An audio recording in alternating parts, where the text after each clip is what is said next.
My wife cheated with her boss and left me, but karma had other plans, and I found love and a new beginning. Hey Reddit. My wife, Emily, and I had been together for almost a decade. We met in college, fell in love, and built a life together that I thought was solid. I supported her through her career struggles, celebrated her victories, and did everything a devoted husband should do. We weren't rich, but we were comfortable, and I made sure she never lacked anything. But none of that mattered in the end, because the moment an opportunity came along, she threw it all away. It started subtly. Late nights at work became more frequent. At first, I didn't question it. She had recently gotten a promotion, and I figured she was just putting in extra effort to prove herself. But then came the secrecy. She would guard her phone like it contained national secrets, take calls in another room, and suddenly, our conversations became surface level. I asked her if something was wrong, if she was stressed or needed a break, but she always brushed me off.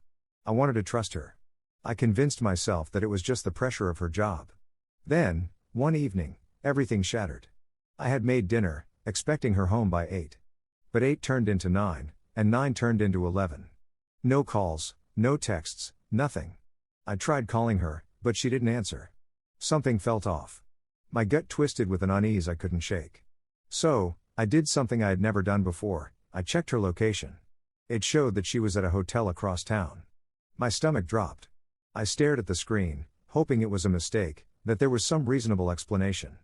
But deep down, I already knew the truth. I drove there, my heart pounding so hard I could hear it in my ears. The moment I stepped into the lobby, I felt like my entire world was about to collapse. I asked the receptionist if Emily had checked in, but they refused to give me any information. I didn't need confirmation. Just as I was about to leave, I saw her, walking out of the elevator, laughing, her arm linked with a man's. Not just any man. Her boss. For a moment, I couldn't breathe. The sight of them together, so casual, so intimate, made my blood turn to ice. When she saw me, her face paled, and she froze. Her boss, a smug-looking man in his 40s, just raised an eyebrow like he had won some kind of prize. I didn't yell. I didn't make a scene. I just stared at her, waiting for her to say something, anything that would make this nightmare make sense. But all she did was look away. That silence told me everything. Without a word, I turned around and walked away. She didn't come home that night. The next morning, she sent me a text. Not even a call. Just a cold, detached message saying she was leaving me and that she had been unhappy for a long time. That she had fallen in love with her boss and wanted a new life. Like our years together meant nothing. Like I was disposable. The pain was unbearable. I spent weeks in a daze, going through the motions of life without actually living. Every corner of our home reminded me of her. Of us. The betrayal ate at me, the lies replaying in my head on a loop. Friends tried to console me, told me I was better off, that she would regret it. But at that moment, all I felt was loss. Then, karma stepped in. A few months after she left, I heard through mutual friends that things weren't as perfect as she had imagined. Apparently, her boss had a reputation. He had done this before, luring young employees into affairs, making grand promises, only to discard them when the excitement wore off. Emily was just his latest conquest. And just as everyone predicted, he moved on to someone else. She had given up everything, our marriage, our home, the life we built, only to be thrown away like yesterday's trash. I won't lie. When I first heard about it, I felt a sense of satisfaction. Not because I wanted her to suffer, but because I wanted her to realize what she had lost. That she had thrown away something real for an illusion. But I didn't dwell on her misery for long. Because by then, something had changed in me.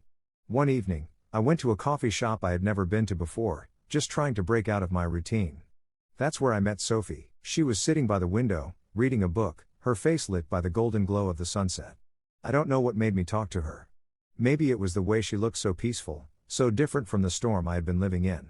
We struck up a conversation, and for the first time in months, I laughed. Really laughed. There was something about her, kindness in her eyes, a warmth that made me feel like I wasn't broken beyond repair. We exchanged numbers, and what started as casual conversations turned into late-night calls, long walks, and eventually, something deeper. She knew about my past, about Emily, but she never treated me like I was damaged. She saw me for who I was, not for what I had been through. And little by little, she helped me rebuild myself. One day, out of the blue, Emily reached out. She wanted to meet, said she had made a mistake. That she missed me. That she realized what we had was special. But by then, I had moved on. I didn't need closure. I didn't need her apologies. I just told her the truth. I had found someone who truly valued me. And for the first time in a long time, I felt free. Life has a strange way of working things out. I thought Emily's betrayal had destroyed me, but in reality, it led me to something far better. It led me to a fresh start. To love that was real. To a new beginning that I never saw coming. And for that, I am grateful. Update. A few months after I told Emily I had moved on, I thought that would be the end of it. That I could finally leave the past behind and focus on the future I was building with Sophie. But life has a way of throwing curveballs when you least expect them. Because Emily wasn't done yet. It started with small things. Random texts that I ignored, messages that alternated between regret and anger. One day, she would say she missed me, that she had made the biggest mistake of her life, that she wished she could turn back time. The next, she would lash out, blaming me for moving on so quickly, accusing me of never really loving her. At first, I didn't respond. I had nothing to say to her. She had made her choice, and I had made mine. But she didn't stop. Then, one day, she showed up at my apartment. I hadn't seen her in months, and when I opened the door, I almost didn't recognize her. She looked different, thinner, more exhausted, like the weight of her choices had finally caught up with her. For a brief second, I felt a flicker of something, pity, maybe. But then I remembered everything she had done, how easily she had discarded me, and whatever sympathy I had evaporated. She asked if we could talk. Said she just needed a few minutes. Against my better judgment, I let her in. She sat on my couch, looking around like she was expecting to see pieces of our old life still scattered in my home. But there was nothing of her here. The place was entirely mine now. And more than that, it was filled with traces of Sophie, her books on the shelves, her jacket hanging by the door. Emily noticed. Her lips tightened, and for a moment, I thought she was going to cry. But instead, she turned to me with a small, bitter smile. "So, you really moved on," she said, her voice almost accusing. I didn't owe her an explanation, but I gave her one anyway. I told her that, yes, I had moved on. That I had found someone who truly cared about me. That I was happy. And for the first time in months, I saw something crack in her. She admitted that she had been wrong. That she had fallen for a fantasy, believing her boss would give her the life she always dreamed of. But instead, he had used her, discarded her the moment he got bored. She told me that she had lost everything, her job, her reputation, and now, she felt like she had lost herself. She looked at me like I was supposed to save her. Like I was supposed to tell her that we could fix things, that she could come back, and we could rebuild. But I wasn't that man anymore. The version of me who would have begged for her, who would have taken her back even after the worst betrayal, was gone. I told her the truth. That I didn't hate her, but I also didn't love her anymore. That she was just someone I used to know, a chapter in my life that had already ended. She started crying then, real, heavy sobs that made my stomach twist, not because I wanted her back, but because I could see how truly broken she was. She asked me if we could at least be friends. If we could try to rebuild something, even if it wasn't romantic. But I shook my head. I didn't need her in my life in any capacity. I wasn't angry anymore, but I also wasn't interested in carrying around dead weight. I wished her well, told her I hoped she found her own way, and then I walked her to the door. She hesitated for a moment, as if expecting me to change my mind. When she realized I wouldn't, she nodded, wiped her tears, and left. I thought that was the end of it. That she would finally move on. But I underestimated how desperate people can get when they realize they've lost something good. Because what happened next was something I never saw coming. A few weeks after that conversation, strange things started happening. At first, it was small, random friend requests from fake profiles on social media, weird messages from anonymous accounts talking about Sophie. Then, one day, Sophie came to me, looking uneasy. She told me she had received a message from someone claiming to be a friend, warning her about me. Saying that I was still in love with my ex, that I had been talking to her behind her back. That I was just using Sophie as a rebound. I was furious. I knew immediately that it was Emily. No one else had a reason to try to sabotage my relationship. I reassured Sophie, told her everything, and thankfully, she believed me. We had built something real, and she wasn't going to let a bitter ex ruin that. But I wasn't going to just let it slide. I confronted Emily. I told her that if she didn't stop, I would take legal action. That I wouldn't tolerate her trying to poison my new life just because she regretted her choices. She denied everything at first, but when she realized I wasn't playing around, she broke down again. She begged me to just talk to her, to not shut her out completely. But I was done. I blocked her on everything. Made sure she had no way to contact me. And finally, after what felt like an eternity, she seemed to get the message. From then on, life finally felt peaceful. Sophie and I grew even closer, and I finally felt like I had left the past where it belonged. But just when I thought everything was behind me, something happened that threw everything into chaos. And that's where things took a turn I never expected. Another update. For a while, things finally started to feel normal again. The chaos Emily had stirred up seemed to fade away, and life with Sophie became everything I had hoped for. We spent our weekends exploring new places, cooking together, and just enjoying the peace that came with a relationship built on trust. I was finally at a place where I didn't think about Emily anymore. She was just a ghost from my past, a mistake that no longer had any control over my life. Or at least, that's what I thought. Because just when I believed she had finally let go, reality came crashing down in the worst way possible. It started with an unexpected phone call. I was at work when an unknown number popped up on my screen. Normally, I would have ignored it, but something told me to answer. The moment I did, my stomach dropped. It was Emily's sister, Lisa. We hadn't spoken since the divorce, and she had never been particularly close to me, so for her to be calling out of the blue meant something was seriously wrong. Her voice was shaky, almost frantic, as she told me that Emily was in the hospital. That she had overdosed. That she had almost died. For a moment, I couldn't process the words. Emily, overdosing? It didn't make sense. As much as she had spiraled, I never imagined it would get that bad. But Lisa didn't give me time to think. She begged me to come, said Emily had been asking for me. That she needed to see me. I didn't know what to do. A part of me wanted to ignore it, to let her deal with the consequences of her choices. But another part of me, maybe the part that still remembered who she used to be, felt an obligation to at least hear her out. So, against my better judgment, I went. Walking into that hospital room was surreal. Emily looked nothing like the woman I had once loved. Her face was pale, her eyes sunken, and she had this haunted look that sent a chill down my spine. When she saw me, she tried to smile, but it came out weak and broken. She reached for my hand, and for a second, I hesitated before finally taking it. I asked her what happened, and the floodgates opened. She told me everything, how after I cut her off, she had felt completely lost. How her boss had ruined her career, blacklisted her from other companies, and left her in financial ruin. How she had tried to move on, but every relationship failed because she couldn't get over her mistakes. How she had started drinking more, then moved on to harder substances, until one night, she just couldn't take it anymore and decided to numb everything permanently. But she hadn't expected to wake up. I didn't know what to say. What was I supposed to say to the woman who had destroyed my life, only to destroy her own in the process?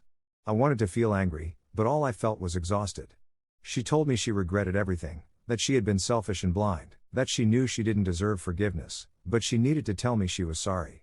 Not because she expected me to take her back, but because she needed to finally let go of the weight she had been carrying. And in that moment, I realized something, I had already let go. I wasn't angry anymore. I wasn't bitter. I had moved on, truly moved on, and nothing she said could change that. I told her I forgave her, not because she deserved it, but because I refused to carry the resentment any longer. She cried then, real, heavy tears that told me she wasn't just saying this to manipulate me. She was truly broken. And for the first time, I saw her not as the woman who betrayed me, but as someone who had destroyed her own life more than she had ever destroyed mine. I stayed for a little while longer, making sure she was stable, but then I left. I had done what I needed to do. I had faced my past, and now, I could finally close that chapter for good. When I got home, Sophie was waiting for me. I had told her everything, and she had supported my decision to see Emily, but I could tell she was worried. I reassured her that I wasn't shaken, that this didn't change anything between us. And as I held her that night, I knew with absolute certainty that I had made the right choice. Emily was a lesson, a painful one, but a lesson nonetheless. And now, I was finally free to embrace the life I had built without any lingering ghosts from the past. Or at least, that's what I thought. But fate had one more twist waiting for me, one that would change everything once again. Final update. I spent the next few days trying to wrap my head around everything Emily had told me. It was almost too much to process, the idea that her former boss had been actively sabotaging me, that my struggles in my career hadn't just been bad luck but the result of a calculated effort to keep me down. The more I thought about it, the angrier I became. I had spent so much time trying to move on, to heal, and yet, all this time, there had been someone working against me in the shadows. And now, the woman who had betrayed me was suddenly offering to make things right. I wanted to believe her. Or at least, I wanted to believe that what she was offering could actually help me. But trusting Emily again, even in the smallest way, felt like picking up a knife I had already been stabbed with. And yet, what choice did I have? If she was telling the truth, if she really had evidence that could clear my name and expose her boss, then ignoring her out of pride would only let him win. After talking it over with Sophie, who, to her credit, was incredibly supportive, I decided to meet with Emily one last time. I told myself it was just to hear her out, to see what she had before deciding what to do. So we met at a small cafe, a neutral space where I could keep my distance if needed. When I arrived, she was already there, looking nervous. She had always been good at masking her emotions, but this time, I could see the weight of everything she had been carrying. She wasted no time. She pulled out a folder and slid it across the table. Inside were emails, documents, and testimonies from former employees, people who had been bullied, manipulated, or discarded by her boss. People like me. She had even managed to get a recorded confession from someone who had been instructed to spread false rumors about me in professional circles. It was undeniable proof that I hadn't been imagining things. That for years, this man had been using his influence to keep me down simply because I had been a reminder of his own mistakes. I felt a mix of relief and fury. Relief that I finally had answers. Fury that it had taken this long to uncover the truth. I looked at Emily, searching for some ulterior motive, some hidden agenda. But she just looked tired. Defeated. She told me that she wasn't doing this to earn my forgiveness. She knew that was impossible. She was doing it because, for once in her life, she wanted to do something right. I didn't thank her. I couldn't. But I told her that what she had done mattered. That she had given me a chance to fight back. And for the first time, I saw something in her eyes that I hadn't seen in years, genuine remorse. Maybe she really had changed. Or maybe this was just her way of trying to silence her own guilt. Either way, it didn't matter. What mattered was that I finally had the truth. With Sophie's help, I took everything Emily had given me and built a case. I reached out to the right people, made sure the evidence was seen by those who could actually do something about it. And then, I watched as the walls finally started to close in on the man who had spent so long trying to ruin me. Within weeks, he was under investigation. His reputation, the one he had worked so hard to protect, was crumbling. And for the first time in years, I felt something I hadn't realized I was missing: vindication. But the real victory wasn't in his downfall. It was in knowing that I had finally broken free from the weight of the past. I had spent so much time believing that moving on meant forgetting, but I realized now that true closure came from facing the past head on and coming out stronger. Emily and I never spoke again after that. She disappeared from my life, just as she should have.